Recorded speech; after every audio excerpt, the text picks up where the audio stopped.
Vote ना दिए एक बार हमका दिए एक बार हिंदू में चाहे जहाँ दी। हाँ मुसलमान कोई कैंडिडेट तो है नहीं यहाँ पर। चाहे हुए या ना मुसलमाने के नाम हमका वोट ना दिए एक बार ही यहाँ से जीतेगी और पूरे मिल्कीपुर से कम बीजेपी किसी को भी टिकट देगी। मिल्कीपुर का मूड क्या है? पूरे भारत के लोग मिल्कीपुर को देख रहे हैं। मिल्कीपुर का मूड यही है, जय श्री राम के नाम पर वोट दिया जाएगा, बाबा गोरखनाथ को वोट दिया जाएगा। देख तो दिए कहना सपा कहा लेकिन देवे भाजपा कहा है। हाँ यहाँ सब कहना हमारा सागंज में दंगा भाव तो हम हिंदू मारा गए। कोई दिक्कत नहीं हमारे सब लोग भाजपा सरकार में। भाजपा सरकार में कोई दिक्कत नहीं कोई दिक्कत नहीं था। ऐसे में यहाँ बताया जा रहा था कि समाजवादी मजबूत है। हाँ? नमस्कार दोस्तों, मैं हूँ दिग्विजय, आप देख रहे हैं अयोध्या न्यूज स्टोरी। दोस्तों लगातार हमारे चैनल पर आपको हम कवरेज दिखा रहे हैं मिल्कीपुर उपचुनाव से ले। मिल्कीपुर उपचुनाव की बात की जाए तो काफी ज्यादा चर्चा में है मिल्कीपुर का ये उपचुनाव, क्योंकि अयोध्या का विधानसभा क्षेत्र है मिल्कीपुर। तो अयोध्या का एक विधानसभा क्षेत्र है मिल्कीपुर। मिल्कीपुर की बात की जाए, अयोध्या की हार के बाद, अयोध्या में बीजेपी चुनाव हारती है, उसके बाद अवधेश प्रसाद सांसद बनते हैं। अवधेश प्रसाद के सांसद बनने के बाद में जो मिल्कीपुर से वो विधायक थे अवधेश प्रसाद यहाँ से, और वो सीट हो जाती है खाली। ऐसे में चर्चा चलती है कि अवधेश प्रसाद के लड़के को, अजीत प्रसाद को, समाजवादी पार्टी से यहाँ टिकट मिल रहा है, और समाजवादी पार्टी और बीजेपी दोनों के लिए सीट काफी ज्यादा अहम हो जाती है। चलिए यहाँ पर कुछ लोग मौजूद हैं, हम दुकान के जैसे आप देखेंगे हम बगल में है, ये दुकान है। हम लोग आ रहे थे रास्ते से, हमने सोचा कि ये दुकान है, यहाँ पर कुछ लोग मौजूद हैं, चाय की दुकान है, उनसे बात हो जाएगी। और ऐसे में यहाँ पर कुछ लोग मौजूद हैं, उनसे हम बात करेंगे। उससे पहले आपसे हम कहेंगे कि मिल्कीपुर से आपको क्या लग रहा है, कौन बाजी मारा है? आप लोग कमेंट करते रहिए, हम बात करते रहेंगे। तो चलिए यहाँ पर कुछ लोगों से बात करते हैं। क्या लग रहा है चाचा? अच्छा आप बताइए, उनके पास भी जाएंगे। हमका गाँव लागत बा हमका मुसलमाने को वोट ना दिए एक बार हमका दिए एक बार हिंदू में चाहे जहाँ दी। हाँ मुसलमान कोई कैंडिडेट तो है नहीं यहाँ पर। चाहे हुए या ना मुसलमाने के नाम हमका वोट ना दिए एक बार। हाँ जिंदगी माँ जिंदगी में नहीं देना है। जिंदगी में क्या कारण है? कोई कारण तो होगा। कुछ ना है, जहाँ देखा वहीं साथ हिंदुओं का मारत गरिया, ये कारण हम जिंदगी में वोट ना दे पाए। हाँ मर तक था। अच्छा कहीं ना कहीं जो अयोध्या में भदरसा वाला मामला हुआ था, 12 साल की लड़की के साथ जो गलत हुआ था, कहीं ना कहीं वो इफेक्ट दिखाई दे रहा है। ऐसे में मिल्कीपुर की जो बात की जा रही थी, यहाँ पर लोकसभा चुनाव में बीजेपी 7000 वोट पीछे थी समाजवादी पार्टी से। ऐसे में समाजवादी पार्टी यहाँ बाजी मारेगी या बीजेपी मारेगी? चलिए यहाँ पर कुछ लोग हैं, उनसे भी हम बात कर लेते हैं। क्या लग रहा है कौन बाजी मारेगा फिर? यहाँ भैया शेखनपुर ग्राम सभा में कुछ चंद लोगों के कारण जो है बीजेपी का यहाँ माहौल है, और बीजेपी ही यहाँ से जीतेगी और पूरे मिल्कीपुर से कम बीजेपी किसी को भी टिकट देगी, चाहे जो जात भी पाएगा, चाहे वो गोरखनाथ पाए, चाहे चंदभानु पाए, चाहे त्यागी जी पाए, कोई भी अगर पा रहा है 1 लाख वोटों से लीड करेगा वो यहाँ से। 1 लाख वोटों से लीड? हाँ 1 लाख वोटों से लीड करेगा। तो ऐसे में अवधेश प्रसाद ये कहते हैं कि हम 50,000 वोटों से जीत रहे हैं। कुछ लोगों का ये भी कहना है कि अवधेश प्रसाद घमंड में है, लेकिन आप क्या कहेंगे? अवधेश प्रसाद को पूरा घमंड है, और अवधेश प्रसाद का घमंड इसी उपचुनाव में चूर चूर हो जाएगा।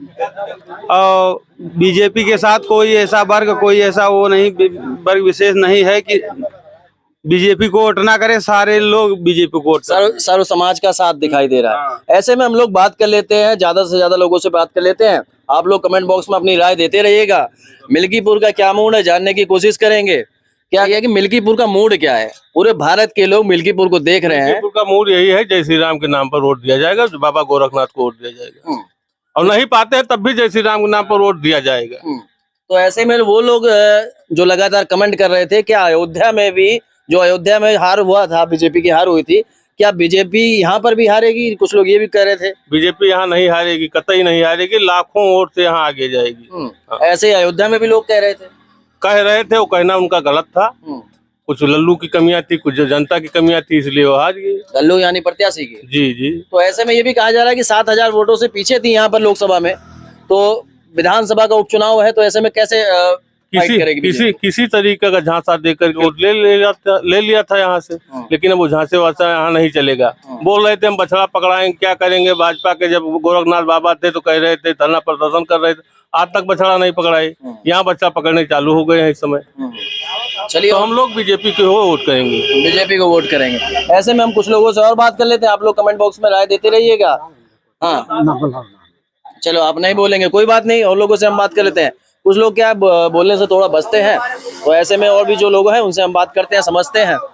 क्या कहेंगे भैया, क्या लग रहा है? अब भैया का बताइए, हमें जब सब भाजपा के देत हम दे देवे। हाँ अच्छा। अब देखते दिए कहना सपा कहा, लेकिन देवे भाजपा कहा है। हाँ यहाँ जब कहना को हम सागंज में दंगा भाव तो हम हिंदू मारा गए। हाँ अच्छा, तो क्या क्या समझा जाए? आप लोग भी देखिए, कह रहे हैं हम सपा को वोट देते हैं, लेकिन ज्यादा लोग बीजेपी बैठे हैं तो बीजेपी कर देंगे। बीजेपी ना ऐसी बात नहीं ना। जैसे जो काम करे, जो गरीबों को सुने वही का दिन जाए। अच्छा, बीजेपी क्यों करेंगे फिर ये बताइए? अब बीजेपी के किन जाए कहना के, जैसे गरीबों को सुनता है, सुनवाई होती है वहाँ सपा के अध्यक्ष मंत्री हुआ भदरसा में कांड हुआ, पता लगा कि बैठाए यहाँ अपने घरे जौन कांड की। हाँ तो जो भदरसा में खाली बछवा की दिक्कत है, बछवा पकड़ जाए तो कोई दिक्कत नहीं है। जो बताया जा रहा है, सामने फेस कर लीजिए, जो बताया जा रहा है कि अवधेश प्रसाद यहाँ से कह रहे हैं कि 50,000 वोटों से जीतेंगे, और जो मिल्कीपुर के चुनाव पे कहा जा रहा था कि भदरसा का जो मामला है वो असर पड़ेगा या नहीं पड़ेगा, उस पे क्या कहेंगे? नहीं तो ऐसा थोड़ी है कि एक ही घर में सब पद अकेले ले ले, उनका लड़का भी पा जाए, वो भी पा जाए, उसके बाद सुनवाई भी नहीं, कोई भी उनके पास जाता है तो आते नहीं है। 10 साल हो गया यहाँ पर, कोई उनको देखा हो तो बताएं अवधेश प्रताप को। हाँ अवधेश प्रसाद दिखाई नहीं दिए कभी नहीं। अच्छा, छोटा बच्चा भी नहीं पहचान पाएगा और अवधेश प्रसाद का कहते हैं। अवधेश प्रसाद जी। हाँ। चलिए, छोट बच्चा नहीं देखा था, आपको पहचानत नहीं ना अवधेश का, नाम ही नहीं ले पा रहे हैं आप? कोई नहीं। चलिए, और भी लोगों से यहाँ पर हम बात कर लेंगे। चाचा क्या कहेंगे, कौन बाजी मार रहा है यहाँ पर? क्या बताए भाई? नहीं बताना, जैसे बीजेपी, समाजवादी पार्टी या बहुजन समाज पार्टी? सब कुछ नहीं बताया। हाँ, अरे कुछ तो नाम लेना ही पड़ेगा आपको। क्या इतने लोग देख रहे हैं। रात दिन में रखा ही था भैया। हाँ, तो क्या होना चाहिए? जहाँ सवेरे जहाँ हाँ, चलिए, कुछ लोग आप देखते हैं गांव में है मौजूद हम लोग। मिल्कीपुर का ये ग्रामीण क्षेत्र है, तो कुछ ऐसे भी लोग होते हैं। क्या चाचा क्या कहेंगे? जो हो रहा है सही हो रहा है, बसाव की दिक्कत है, कोई दिक्कत नहीं हमारा सब लोग भाजपा सरकार में। भाजपा सरकार में कोई दिक्कत नहीं कोई है? दिक्कत नहीं था। ऐसे में यहाँ बताया जा रहा था कि समाजवादी मजबूत है। हाँ है तो मौजूद, हम लोग समय के साथ जो मौजूद होगा तो होगा, किसी को कोई रोक हो सकता है। देखो, ये मिल्कीपुर का क्षेत्र है और मिल्कीपुर की विधानसभा है। यहाँ के इतिहास के बारे में आपको बता देते हैं। एक बार यहाँ से अवधेश प्रसाद विधायक बने, मंत्री बने, उसके बाद अवधेश प्रसाद को हरा के बाबा गोरखनाथ यहाँ से विधायक बने, फिर यहाँ की जनता ने बाबा गोरखनाथ को हराया, फिर अवधेश प्रसाद को विधायक बना। ऐसे में फिर ये चुनाव होने जा रहा है, तो यहाँ की जनता क्या है, खेला करती रहती है। तो ऐसे में मिल्कीपुर की जनता क्या करेगी, ये समझना थोड़ा सा मुश्किल होता है। आप क्या समझ रहे हैं? आपको क्या लग रहा है, कौन बाजी मार रहा है? आपके क्षेत्र में किसका दबदबा है? आप लोग कमेंट बॉक्स में बताते रहिएगा कि मिल्कीपुर में क्या हो रहा है। ऐसे में कुछ और लोग मौजूद हैं, उनसे भी हम बात कर लेंगे और समझते हैं क्या माहौल है। क्या कहेंगे? कोई बात नहीं, राजनीति से कोई मतलब नहीं। राजनीति से कोई मतलब नहीं है? नाम तो बताइए। कोई बात नहीं, हम राजनीति बात ही नहीं करेंगे इसके बारे में कोई शब्द नहीं। हाँ, चलिए कोई बात नहीं। कुछ लोग होते हैं, नाम तो बताएंगे नहीं बताएंगे? तो देख लीजिए, गांव में कुछ ऐसे लोग भी होते हैं जो कैमरा देख के थोड़ा भगते हैं। क्या कारण है वो तो हम नहीं जान रहे हैं, कुछ भी कारण हो सकता है। और कुछ लोग ऐसे भी होते हैं कि दोनों पार्टियों में जुड़े होते हैं, दोनों विधायकों से जुड़े होते हैं, तो वो लोग भी बचने की कोशिश करते हैं। और लगातार हमारे चैनल पर मिल्कीपुर उपचुनाव से रिलेटेड आपको खबर मिलती रहेगी। मिल्कीपुर उपचुनाव में आपकी क्या राय है, कौन बाजी यहाँ से मार रहा है, जवाब देते रहिए।